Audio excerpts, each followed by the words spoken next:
Hi, I'm Lisa Magnuson, the winning 5X deals sales expert. And I am so excited about our topic today because it is very timely.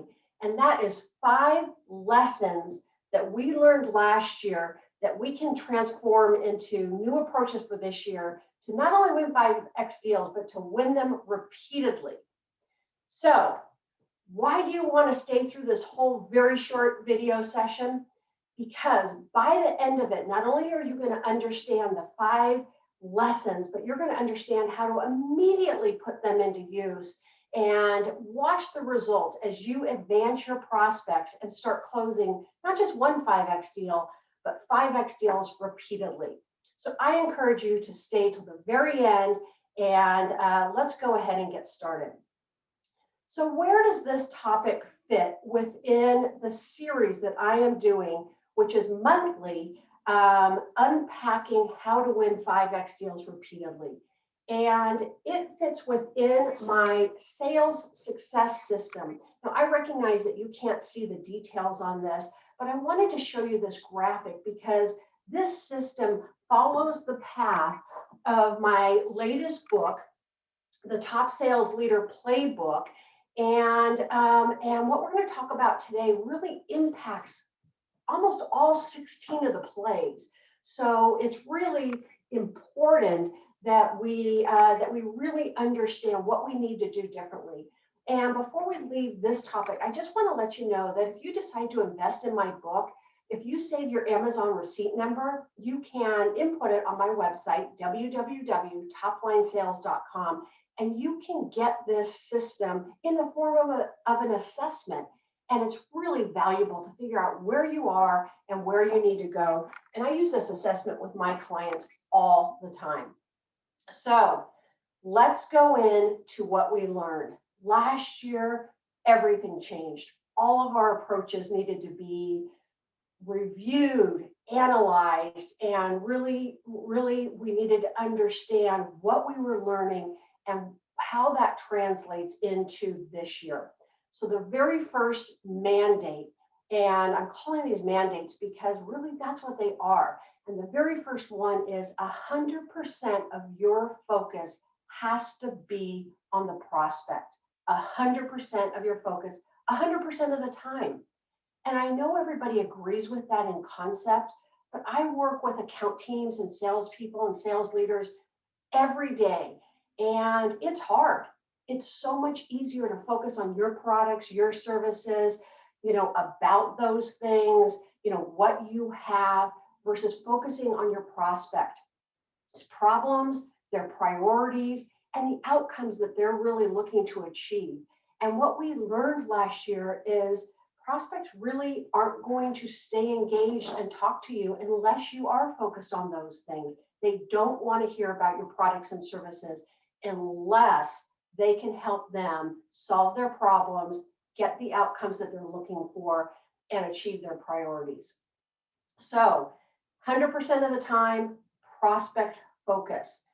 The second mandate is we have to keep it simple. So while we're focusing on our prospects and their priorities and their problems and their gaps and their outcomes, we have to keep it simple. And not just at the beginning. We have to keep every sales conversation simple. We have to keep our demos simple. We have to keep our proposals simple. Every single step has to be simple. Why? Because our prospects are overwhelmed. They're in the same boat that we're in.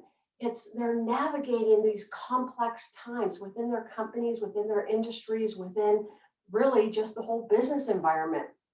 So if we can find ways to keep things simple for them, then they're going to want to keep talking to us. And we really just need to keep asking ourselves, how can we make their life simpler? Couple examples that some of my clients have used. One is it's super helpful to a prospect if you recap their problems and their desired outcomes and the gaps. If you recap that in writing after a conversation so they can share it with their buying team, that's helpful for them. That kind of helps them clarify and analyze and think about. That's a way to make things simple. It's just one way. Another way is, depending on the products and services that you sell, Maybe your prospect has to do an internal business case. In other words, they have to justify the project internally to maybe their management team or the senior leaders. Well, maybe you could help them with that. If you have an understanding of what that looks like or a sample that you could walk them through, that would be very helpful. So just a couple ideas on how to keep things simple for your prospects. The third mandate, no risk. No, prospects do not have any tolerance for risk right now. So what that means for us is that our biggest competitor is the status quo. Last year, lots of prospects who weren't even happy with the status quo stayed there because it was less risky, the path of least resistance. They did not have an appetite for change. So we need to understand that, and we need to bring that out in the open. We've got to make sure our what we're proposing is doesn't carry risk. We need to talk about the risks openly with our prospects. What do they see as the risks? What are the, how are they evaluating staying with the status quo versus making a change? And we've got to make that change simple. So whether it's, how we would implement a program or services, or any aspect, we just need to get that out on the table, talk through it, so they do not perceive any aspect of moving to our products or services as risky. And another way we can do that is not to rush through the sales process. I was just having a conversation with a salesperson this week, and they were tracking on a very large solution with their prospect. They were engaging, there was demonstrations, there was discussions, even some discussion about budget well before the proposal stage. And all of a sudden the prospect went dark. No conversation, nothing, basically a stall. And when we really analyze what happened there is the sales process kind of got rushed. They rushed through qualify, they rushed through develop, and the prospect just sort of became overwhelmed or viewed their solution as not simple, maybe carrying some risk, and those discussions didn't happen, and the result is a stall. So we need to make it about the prospect. We need to keep it simple, and we have to make sure that our products and services are not perceived as risky in any way. The fourth mandate is, as salespeople, professional salespeople, and sales leaders, we have got to figure out how to add value all the time. We've got to figure out how to be valuable, to be that valuable, trusted resource, trusted partners for our clients and for our prospects. And for some reason, salespeople struggle with this. They feel like their expertise is in selling versus expertise in adding value. And yet, when we really talk through it, they come to understand that there's so much value that they can add. For example, they can ask questions that help their prospects clarify an issue, think about an issue differently. They can offer to simplify in some way, like we already talked about. That's valuable. They can share how a similar client solved a similar problem. Well, the client wouldn't have access to that information if they didn't share it. That's really valuable. And they can really ask, deep questions to cause the prospect to think deeper about their issues and their gaps and their desired outcomes and the implications. And that's valuable for the prospect. So there's tons, those are just a couple examples of how a salesperson can add value. But the mandate is they have to add value to every conversation, every time. And if they're doing that, then the prospect's going to want to keep meeting with them and talking with them, and you're going to be able to advance your sales process. The last mandate is pre-call planning is no longer optional.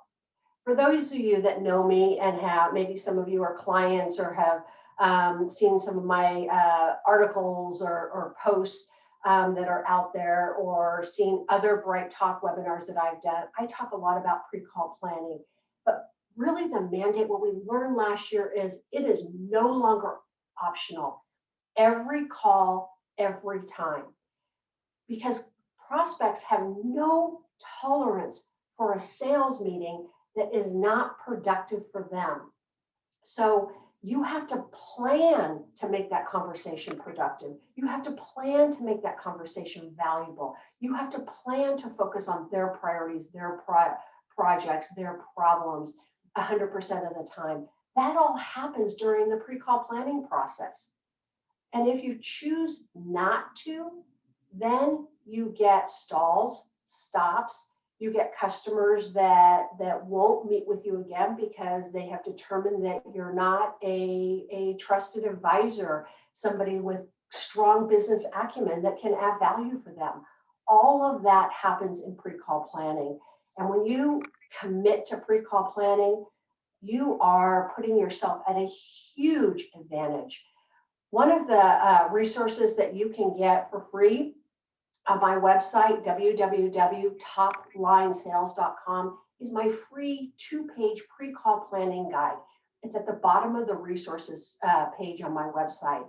And it is a dynamite way to approach pre-call planning. And I use it with my clients every day, every week, every month, every year for unbelievable results. So those are the 5 mandates. They're all within our control. We can take what we learned last year, understand that things have changed, and really embrace these mandates to accelerate our identification of 5X opportunities, our development of 5X opportunities, and our opportunity to close 5X opportunities, not just once, but repeatedly. And to really ring that bell when you get those contracts, which are game changers for your organization. So you might want more resources. Well, first and foremost, this is just one of a 12-part series this year about winning 5X deals repeatedly. Also, you can invest in my book, which has 16 plays around how to win 5X deals repeatedly. And each play is very specific. It includes examples. There's a sideline expert coach for each play. And if you decide to invest in this book, you can save your Amazon receipt number and also get the top line account success system in the form of an assessment. So it's a 4-page assessment that you will get as an immediate gift if you go up to my website, put in your Amazon receipt number, and you'll be able to get that too. You can also sign up for my Top Line Tips newsletter. Comes out once to twice monthly. And if you have an idea both within your company or you know of a company, a sales VP, we love referrals. So our sweet spot is companies that are around 20 to 300 million. We're always hired by sales VPs to work with their teams. And if they have the opportunity to identify, develop, and close big deals, about 5 times your average deal size, and they need some help, then we would love that referral. Thank you so much, and we'll see you next month.